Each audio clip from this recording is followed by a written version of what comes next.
Les Anglais sont fervents de sport à moteur en tout genre. Ce dimanche, ils ont été servis en émotion avec le championnat de saut de voiture qui a eu lieu dans le comté de Sussex de l'Ouest. À cette occasion, une dizaine de cascadeurs se sont rassemblés et s'en sont donnés à cœur joie. Dimanche dernier a eu lieu un championnat de saut de voiture dans le comté du Sussex de l'Ouest en Angleterre. Une véritable profession de foi pour les cascadeurs qui y ont participé. Pour les spectateurs, un spectacle rare dans le monde des sports moteurs, de vieilles voitures déjà bien cabossées s'affrontant le long de rampes de lancement. Le but de la compétition, sauter par-dessus une rangée de 10 carcasses de voitures avant d'atterrir sans trop de casse de l'autre côté.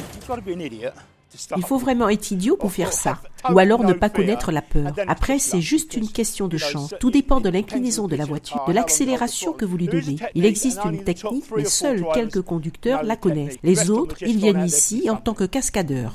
Mais bien sûr, ce sont les crashs les plus spectaculaires qui ont reçu le plus d'applaudissements. 10 voitures étaient en compétition, toutes étaient retraitées des courses de stock-car avec un nombre variable de creux et de bosses dans la carrosserie. Un à la fois, chaque concurrent s'est rangé sur la ligne de départ avant d'appuyer sur les gaz pour le grand saut.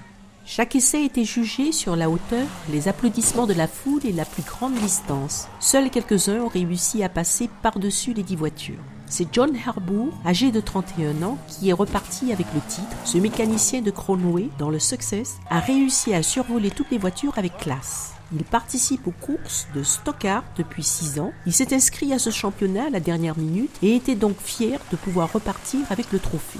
Il a aussi remporté une place pour assister à un spectacle de cascade motorisé sur le circuit anglais de Santa Pod le mois prochain.